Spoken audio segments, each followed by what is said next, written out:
Yeah, we have still 1 minute left before we start. And very interesting discussion there with Oleg, who mentioned that, and this is actually not the first time I hear it about AI sort of almost replacing our own judgment, basically. We are not even checking in with our own intuition, but rather checking in with AI. The AI replaces even for us the opportunity to get into contact with our intuition. It's very interesting. So yeah, now people are dropping in. Welcome, welcome. So I'm pleased to see you, some of you again.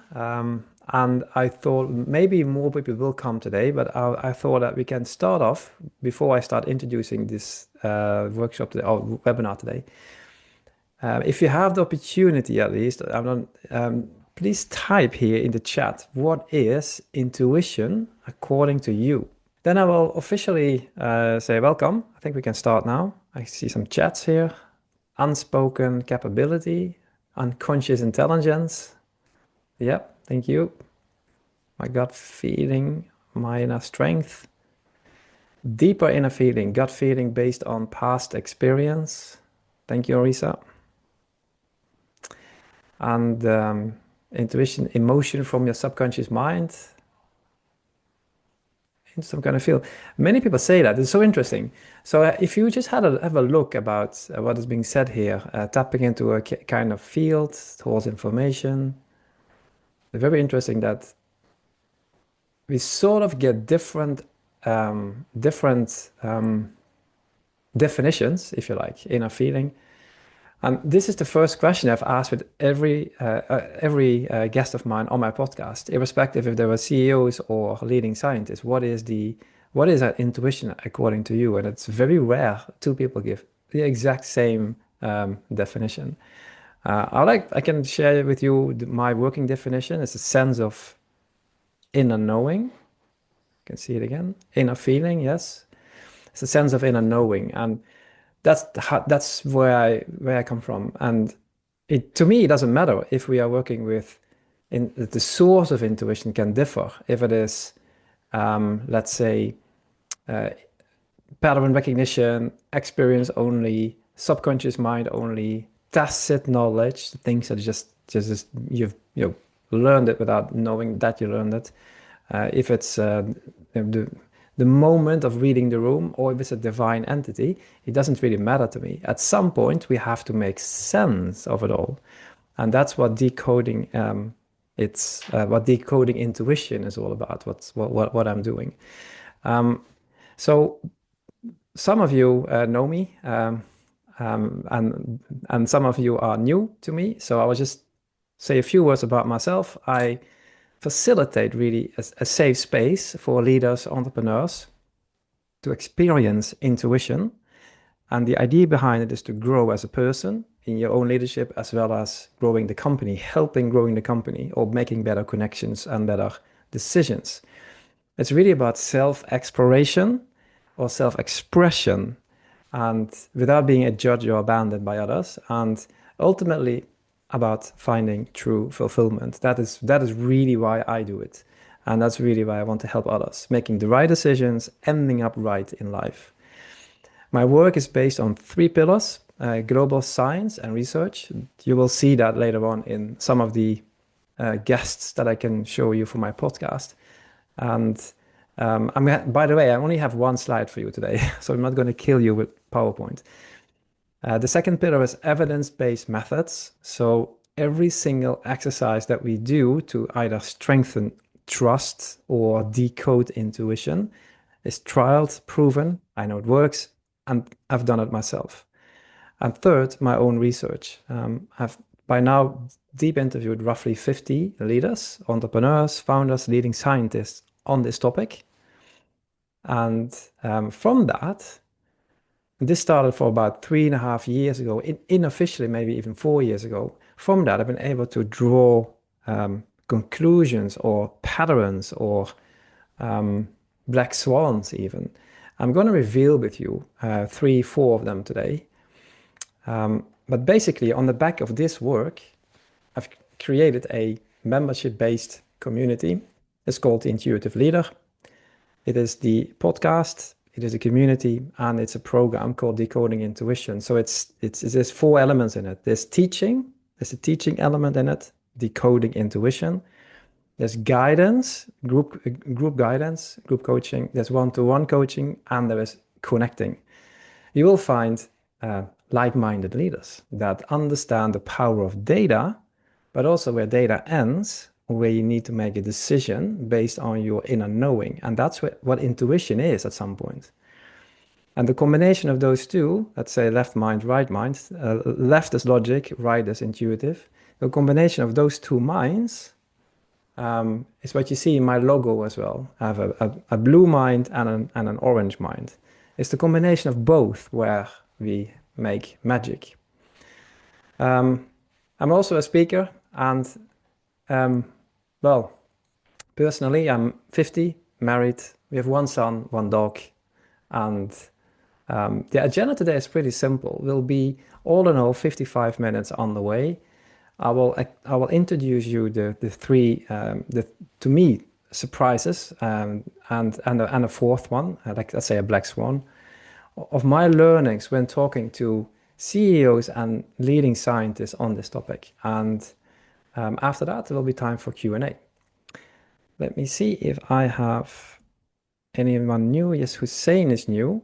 Hussein, welcome. And Evan as well. Evan, I know where you're from. You're from New Zealand, right?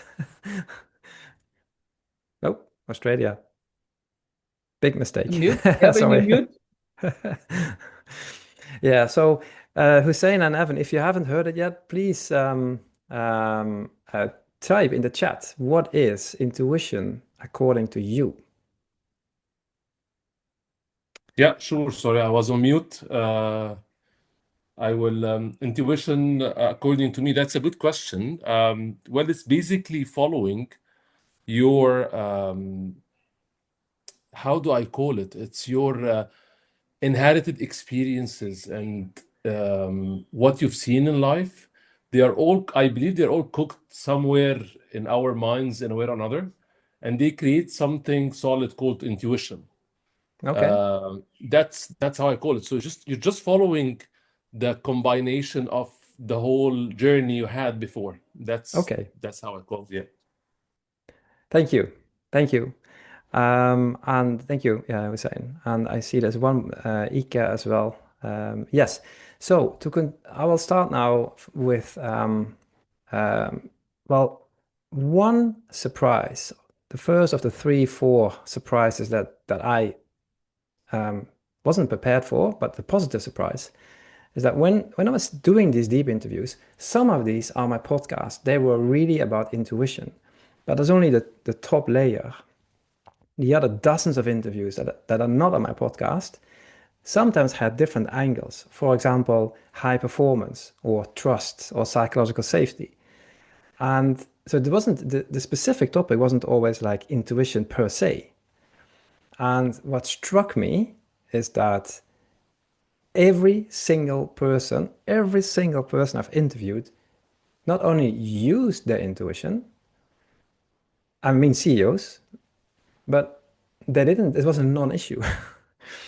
So I don't know how you experience that in your part of the world. I'm living here in Sweden. It's not always normal to talk about it, but accomplished people in general, CEOs, talk about intuition, maybe in a different way as I do. You've just seen here in the chat, everybody has a different definition of intuition. And if you don't have that vocabulary or if you don't think of it, you might, write it down in a different way.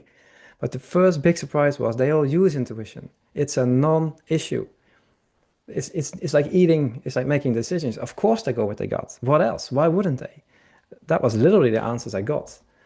And they made say it that the things the way they expressed it for example was like I just knew, or I felt it in my body, or it didn't sit right with me, or I always go with my gut, or I instantly know what I want. I'm not saying that they were always right, that they were flawless, not at all.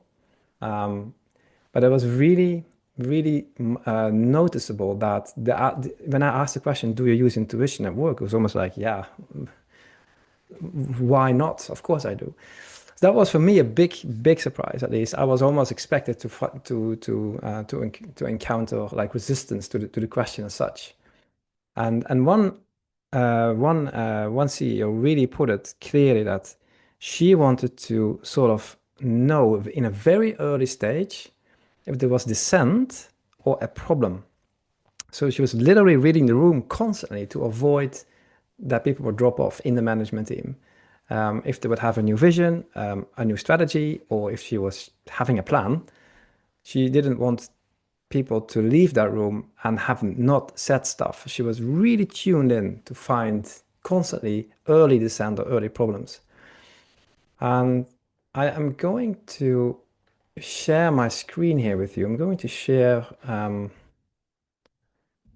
let me see if I do that right. Now the big sharing starts. Yep. So this is the cover of the podcast, The Intuitive Leader. That's me. Then here we have some of my guests. And the interesting part is that here, right on the top, wait a minute, that you see a investor, Mac Van Wielingen. He's actually sort of a Canadian Warren Buffett. And he pointed it out very clearly to me. He said that, and by now he's seen you, as you can see. So he was, he's not, he has high levels of self-trust. He doesn't have to prove himself anymore. He's literally the Canadian Warren Buffett and an investor. And he said that when he was sitting in a meeting and they had to make a decision, he felt unease. He felt unease, even though it looked right on paper. He would ask his team, why am I discomfortable? Why am I feeling discomfort? What's wrong here? He was really inviting the other senior people in the management team to tell him why he felt uncomfortable. And that's really a very smart way of dragging out the best out of others, the intuitive intelligence of others. And this has led to, well, tough discussions, if you like, that they otherwise would not have had. But it started with him. He created a psychological safety to express to air that he felt uncomfortable with a certain decision. I guess you have to be strong, standing strong in your shoes to dare to say that in front of a management team. Very similar here to the right, Jens Hansson he's actually Danish but living in Switzerland. He's an investor. And he said something similar. If an investment doesn't sit right with him, he doesn't invest in it. He doesn't if he feels that this is the wrong decision, though there is seemingly money to be earned, he leaves it right where it is. Some others that might need some introduction just for the fun of it. Rick Schneider, I will talk about him later. He's an American CEO and TEDx talker on topic of intuition and reading the room. The conversation is not hard. It's a fantastic episode. If you have time to listen to him, then please do so. Eugene Sadler Smith, probably one of the most quoted scientists in this field, and he is very much into the different types of intuition and how that translates into how we make decisions. Very interesting. It's episode number 2, by the way. No, 3. We have Gary Klein. Gary Klein is a very, very big person in this field. If you may not know him, but he has been training US Marines since the 80s on natural-based decision making, and that's another word for gut-based decision making, and has then introduced that into office work to how managers take decisions. Among other, he has been doing research and work with Daniel Kahneman, who's no longer with us. And we have Victor Dörfler, we should talk about. I'm going to do that later on. He has interviewed 19 Nobel Prize winners and has come to a fantastic conclusion in terms of how they reach their scientific breakthroughs. Well, spoiler alert, it's intuitive leaps. And I could go on for a while now. So I will leave it at here in terms of the sharing.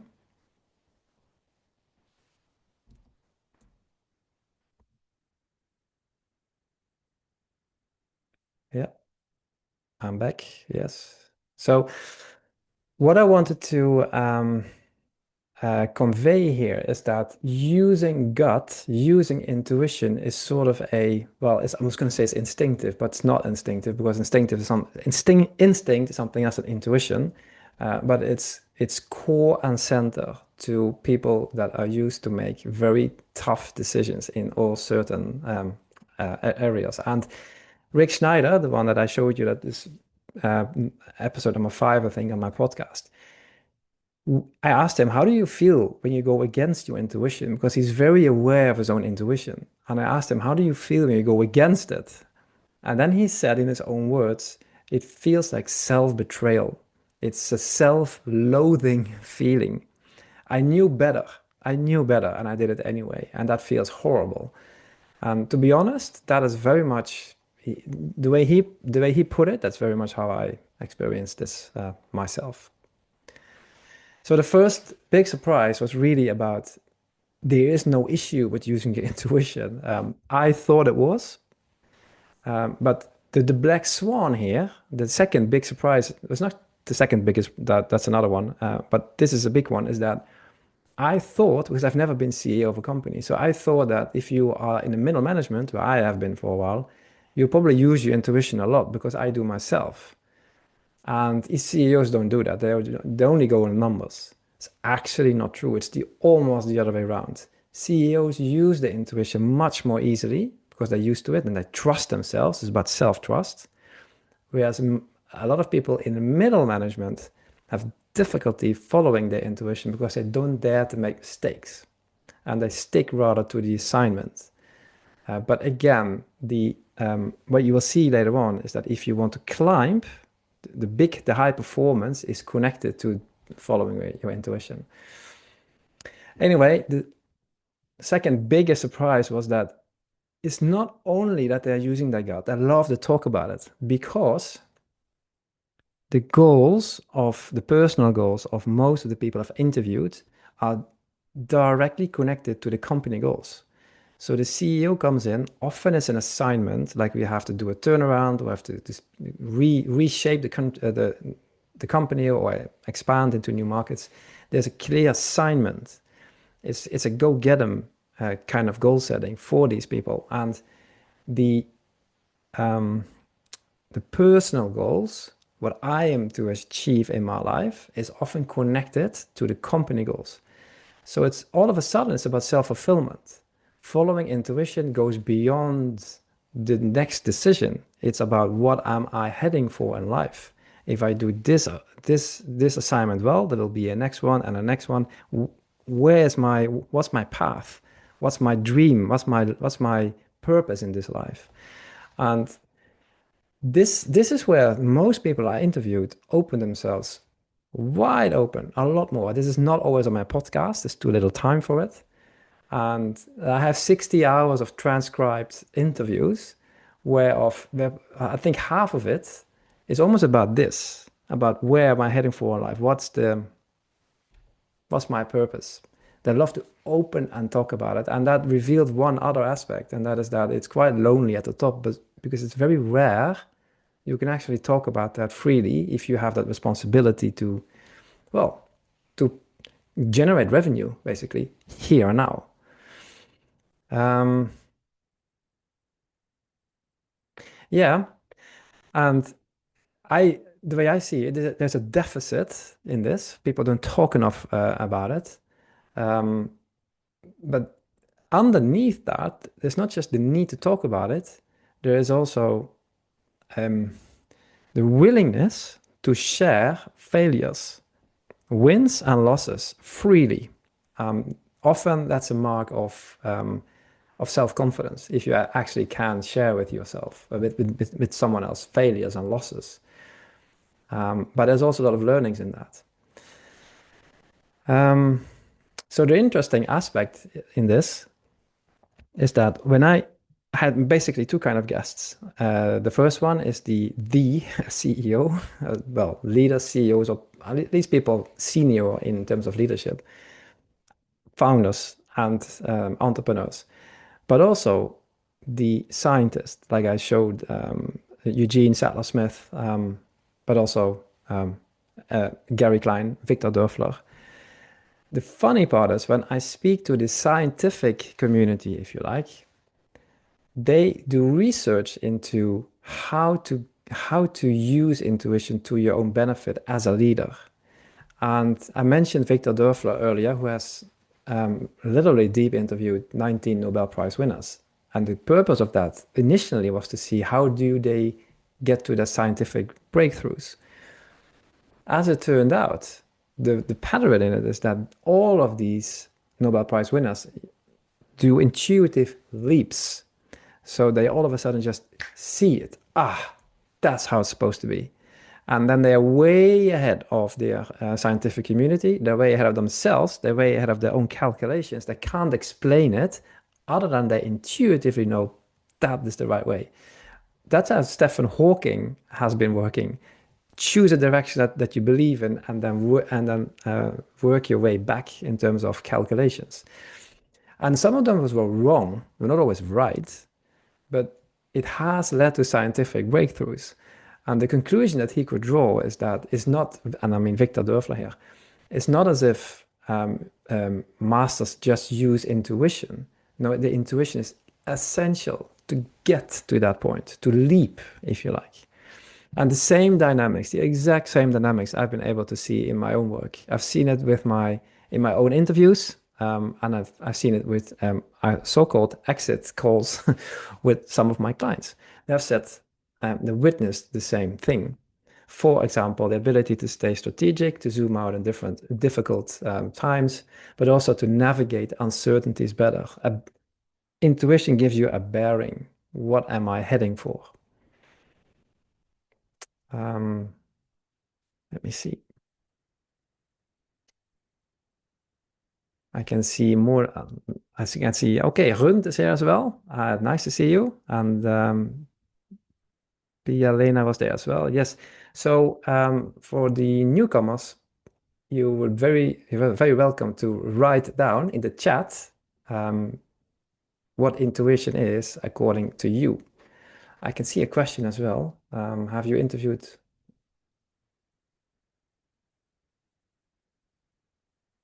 Yes, I can see a question here from Ika. It says, have you interviewed solo entrepreneurs, startup founders, community leaders? Because these personal goals are automatically connected to organizational goals. Yes, the answer. CEOs of big companies are appointed with money, follow the owner's vision. In many cases, they have their own goals. Yeah, it is. Yes, I just spoke about it. And the answer to your question is yes. If you're the owner or the entrepreneur or the founder, your own personal goals often are the company goals. If you are an employed CEO, your personal goals are, this is at least what my perception is, very much committed to the company goals. So there's a difference in direction, if you like. A solo entrepreneur is more likely to think holistically, my whole life into a certain direction. That's true. Yeah, there's a difference. Um, yeah, I'm even on time. It's 33 past. Unbelievable. So the third surprise, which I've already revealed, by the way, is that the proper use of intuition is connected with high performance. And this was not clear to me in the beginning. It sounds weird, maybe, but it wasn't really that clear to me in the beginning. I use intuition. I know others that do. I know it helps me. I know it's a very good tool to cultivate, if you like, if you do it in a proper way. But I wasn't, it wasn't that clear to me how much it is connected to high performance, both on a personal level as well as on a team and company level. And um, when I say I did deep interviews with CEOs, they were deep. They were on what were the biggest fears, what was most humiliating, or what were the deepest longings. So it's just really about trying to get underneath the role, underneath the skin of the human behind the role.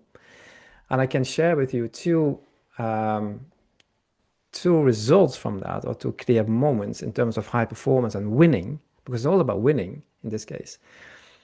The biggest perceived gains in following intuition is very simple. It's growth and speed. It's about leaping and daring to follow the vision, because it's not just having a dream, it's actually acting on it. And there you need self-trust for. And it is very, very tough to stand in front of a group of people where there's a lot of money on the line, and where or if you're solo, if you're your own company, you're solo entrepreneur, it's your life on the line. This is the direction I'm going. These are the decisions that I'm going to make, and I'm going for it. You need a lot of self-trust for that. But the idea behind it is growth and speed. Those were the biggest perceived gains with following intuition, according to what I have been able to distinguish in these calls. And also two big avoids that were absolutely the biggest ones on top of what do we want to avoid. The first one is failure. Yep, so it's a big fear of failure. Behind the tough cookie image, there was a fear of failure. But also the fear of backstabbing.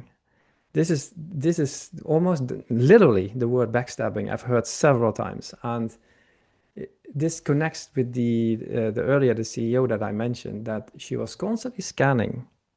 Is there dissent? I'm doing this huge reorganization. I'm changing stuff. Are people dissatisfied? Is there rebellion, if you like? Are people getting angry, or am I losing people on the road here? And because what happens is that can foster, and that they can reach out to, for example, the board, or trying to build companies in companies. So in order to, in a very early stage, to be right on it, this person, how she explained at least, was constantly scanning the room. But it's basically the fear of backstabbing is basically the biggest avoid in it all. I would also like to mention here that maybe the biggest area, and this is where Gary Klein comes in, when he was being tasked to train the US Marines on gut-based decision making. Maybe the biggest gain of all is to make decisions in times of uncertainty. And I'm sure you know this yourself. I mean, I don't think there's anyone here that is not tasked somehow with making decisions in uncertainty, in your own company, or, well, wherever you are employed. And this connects with Gary Klein's research is very much based on the training to recognize what your gut tells you when you need it most, and to go ahead. You can never have all data. You can never be sure that the data you have is completely right. And when you have all data, and then still, what parts of that data are you going to make the decision on? What parts are you going to leave? What parts do you premiere in your decision-making process? So by the time there's a decision that is step by step by step ending up on the CEO's desk, likely there are already like 50 or 60 mini micro decisions have already been made before it ends up on your desk as the main decision maker. That can be how we have come to how we have gathered the data, how we have asked questions, or what systems we have pulled the data from, and how accurate that is. And then Jens Hansen was very clear on that when he was talking. He's an investor using AI, and he said, like, AI or data brings us to here. That's past data. It can tell us something, scenarios going ahead, but at some point we have 5, 6 scenarios, and we have to make a decision. Which of those scenarios is the right one? And that's where intuition comes in. And that's exactly what Gary Klein has been training his people on. And it connects with a very famous interview of Jeff Bezos, where he's quoted that he was asked, like, how come Amazon has been so successful? And then one of the reasons was that they made decisions based on 60% of the data. They didn't wait for all data. They just went with it. They trusted it. And as a result, the whole machinery wasn't coming to a grind, waiting, falling passive out of fear of not having all data or making the wrong decision. And basically, we all do this. I'm 100% convinced we are all doing this in our own lives constantly. We just don't analyze it like that. We just don't see it like that. But at some point, we're going to make decisions, and probably even less than 60%. And why I do what I do, working with decoding, is it's not guessing. It's not guessing. If you're going with your gut, you're going with your inner data, tacit knowledge, experience. Something in you gives you a sign, a hint of what's the right decision. That's not the same thing as guessing. It's also not the same thing as being impulsive. Absolutely not. Even though people do that sometimes, but that's not how I see it. So following a sense of inner knowing is following something. It's not like throwing a coin and going with it. Um, yeah, and maybe one last word is that most of the people I interviewed were very deliberate. Like I showed you a South African CEO, Jeremy Swartz. I'm not sure if you remember his face, but I have actually two episodes with him. He's very deliberate in how he makes decisions. It's um, it's very thought through, but he will never make a decision to do something if his gut tells him not to do it. And he actually shares a story when he actually went against his intuition, when he did it and he didn't listen. It's a very strong story. They ended up in court. The whole plan to work with a partner went south, and they ended up in court. And he said afterwards he knew it. He knew it was the wrong decision. Um, so I just want to highlight that we're not talking about cowboy CEOs here. We're talking about that impulsively decide something. These are people that think it through, reflect on it, and then make a well-based decision. Um, yes, ultimately, let me see if I forget something here. Yeah, and just the funny aspect of it is that when I'm talking to the business world and to you, I can see how we are implementing intuition in our own ways. Whereas if I speak to the scientific community, I can see how the scientific community is sort of analyzing uh, what we are doing and then telling back to us what we are doing and why it's so important. And then I speak to the CEOs again, yeah, but you're already doing it. It's very fun to see the business world and the scientific world basically come together. At least in my mind, that is satisfying. So this was basically the end. I would like to of me speaking. I would like to ask you with a question. That is that when we follow our intuition, sooner or later, we have to make decisions. And sooner or later, it's either with our gut or against our gut. And as Rick Schneider put it, it feels like self-betrayal, at least to him and to me as well. Moving against your gut feels like, yeah, I know this really. I knew this better than this. I can do better. And nowhere it becomes so pointed or so laden when we are making life decisions. Like, shall I start my own company? What direction shall I go? Shall I launch this product? Shall I go for this customer? Um, what am I heading for in life, really? And ultimately, it taps into what's purpose for me? What's the meaningful life to me? At least that's how I look at this. If by the time I'm 90, looking back on the Maurice that is 50, me now today, I hope that I don't look back into with regret. Like I want to have lived a life that was worth living to me, according to my standards, and find my purpose. Well, actually, I have found my purpose. I'm doing what I want to do, but I have been searching for it for a long time, or not trusting it, by the way. So to summarize this in a question to you, what is your what is what is your personal longing? What are you heading for in life? And what is the decisions or what is the decision or are the decisions that you have to make on this that you're struggling with? If so, if you have that, if you want to talk about that, then feel free to yeah, to book a meeting with me, and we can talk about it. And I'm going to I think most of you know me.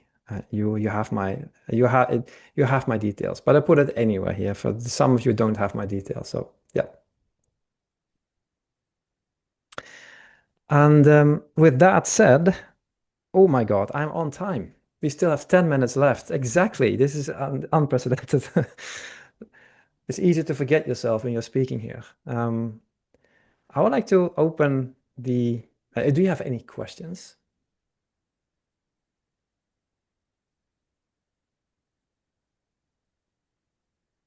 Hi, Maurice. Yes. Hi, Fisher. Yeah, one question is, actually, I like this session very much. Uh, I mean, uh, uh, about this intuitive decisions. In many cases, people are, if sometimes they are not matured. The decision making through intuitive may be wrong. So, how can people balance this kind of risk of making the decisions based on intuitives? Yeah, thank you, Fisher. Nice to see you again. Yeah, thank Yeah, you. well, you're very right. And using intuition is not as doesn't mean no errors. It doesn't mean no errors. Um, Using logic only doesn't mean no errors either. And the thing is to, well, as you maybe know, the program I'm running is called decoding intuition. So what we need to do is to understand first what is the essence of my intuition. How do I get aware of what my intuition really is? Sort of the signature. What's the signature of my intuition? So how do I recognize it? How can I differentiate it from fear, fantasy?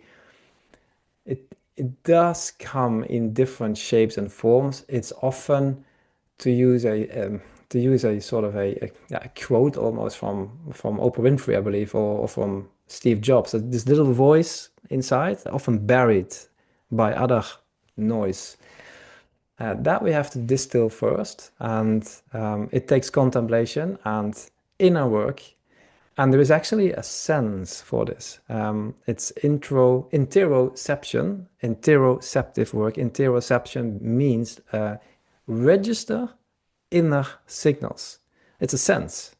It's sense number six, not the sixth sense, but sense number six. And it's a muscle. You can train that, and that's one. And then, of course, it's always, yeah, I mean, every decision, if I look at my background within sales, no decision was made without KPIs. You always have to calibrate it with data. I mean, data, outside data. The way I see it, intuition is inner data, and then we have numbers or outer data, and it's always a calibration. But we have to work with the person, as you say.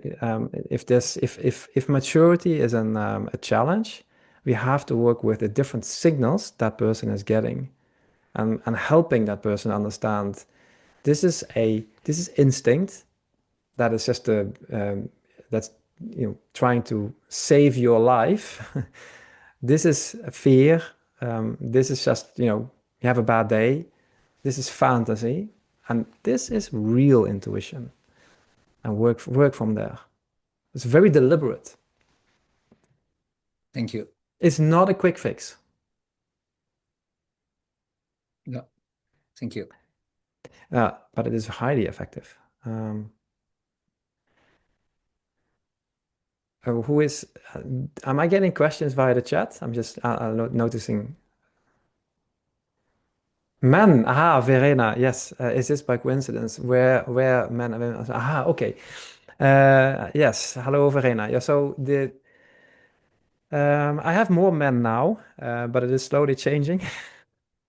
Um, Ultimately, this will be a 50-50. I can tell you that. It is a little bit deliberate, to be honest. More men in the beginning. The reason for that is that many men have difficulty accepting the word intuition. And when I have true accomplished authorities, both on the scientific field as well as in the investor financial field, telling everybody we are using our intuition for high performance, it becomes more acceptable for others. So that's why there's a little bit more men now than women. Within in the female community, if you like, it's easier to talk about this, but it will be 50-50 after all. Are they different? Yes, they are. Women tend to use more emotionally laden words. I feel, for example, or I care, or I'm, or usually the word heart comes up. My heart tells me, or I follow my heart. That's usually, that's language is more towards a woman, whereas men would probably say gut or yeah, I just feel this is right, or this sits right with me, or sits wrong with me. It's a different kind of wordings in general. Yes, it's almost like we men we have to use macho words to to to mean the same thing. Um, yeah, if young unexperienced people differ from is into aha. Ika asks if the intuition from young people is better. Hmm. Yeah, I would almost like to say yes. It's not that the intuition is better, but the levels of distortion that we grown-ups have gone through in our lives make it probably harder to dare to follow our intuition. If I look at children, they're still less distorted. Their senses are different. They feel something, they say it. It can be right, it can be wrong, but they go with it immediately. We are more conditioned to think it through and to filter out stuff that we believe doesn't add anything. It doesn't belong in this room. And the filtering out stuff is, and it can be wise, but it can also, yeah. I guess you recognize that by filtering out stuff, you're also throwing away the gold sometimes. And this is my main message, actually.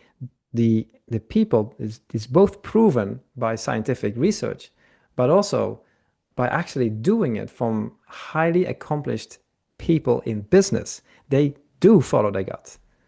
And they will go on a mind sometimes. And they will be hit on the head sometimes. But they go at the gut anyway. That's the difference. That sets us apart.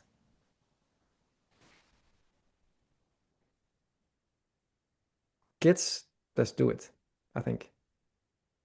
So intuition is not a problem. That's why it's called decoding intuition. It's the intuition is there anyway. We all have it.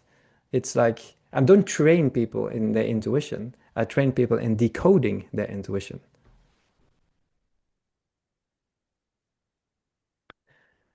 Let me see. I am. Oh, we have 2 minutes left. So I'm going to stay on a few more minutes. But before I'm going to end up officially, is there one more question? Please say it out loud so I can hear it.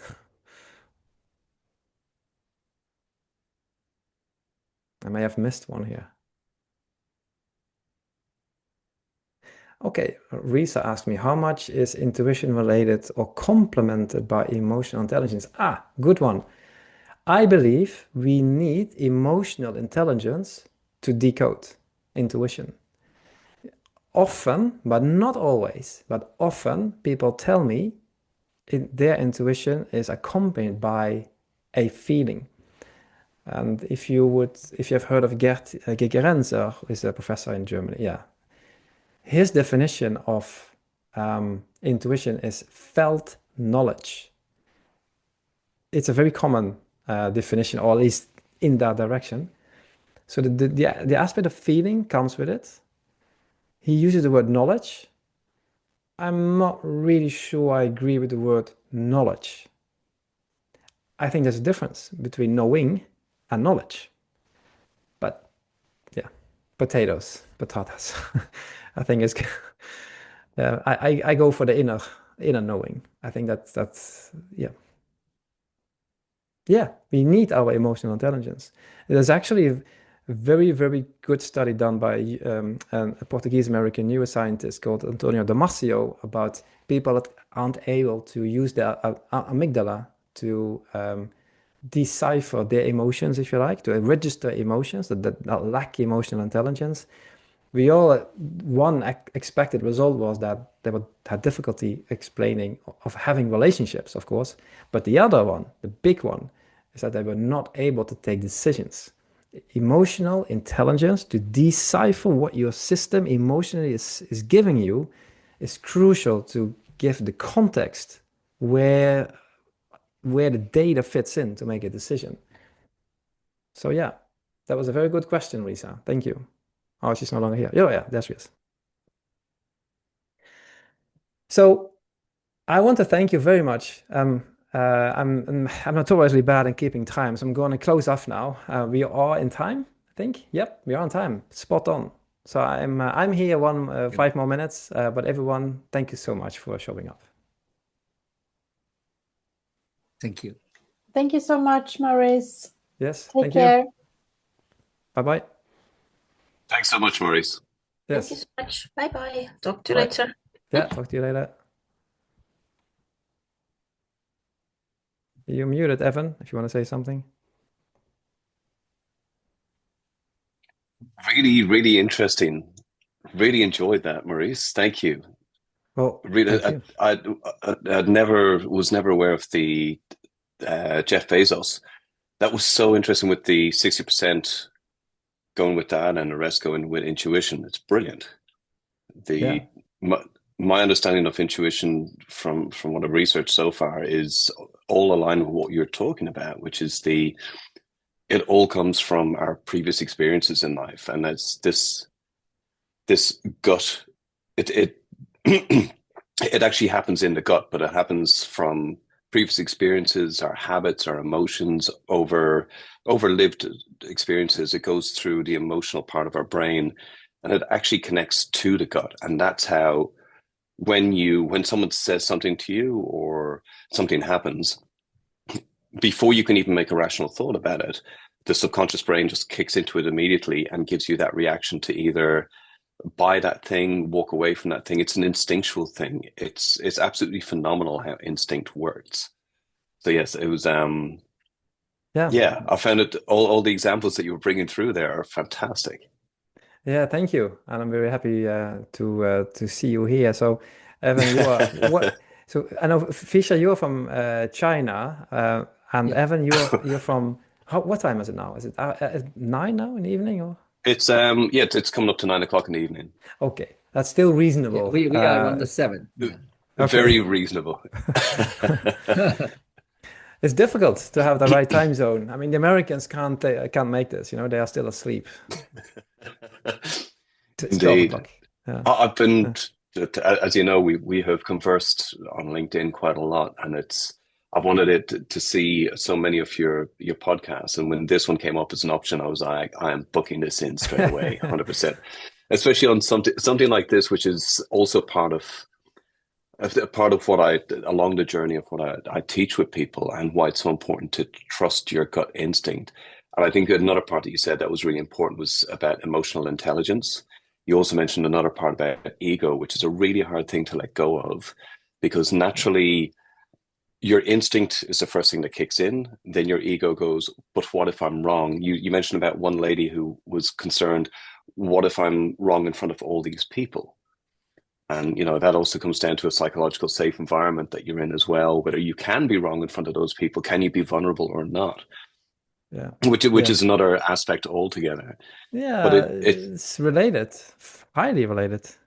The levels of psychological safety within ourselves and around us very much determine if you are actually daring to follow your gut, if it's a little bit gutsy to do so. Well, it is. It's like, am I going to be okay with being wrong on this? Yeah. And that's the thing. It's like, am I okay? Because it's going by our gut instinct. Like I say, it's all from literally a visceral feeling that comes about from an emotional part of our brain, that limbic part of our brain, which ignites straight away to just go act in a certain way for this thing.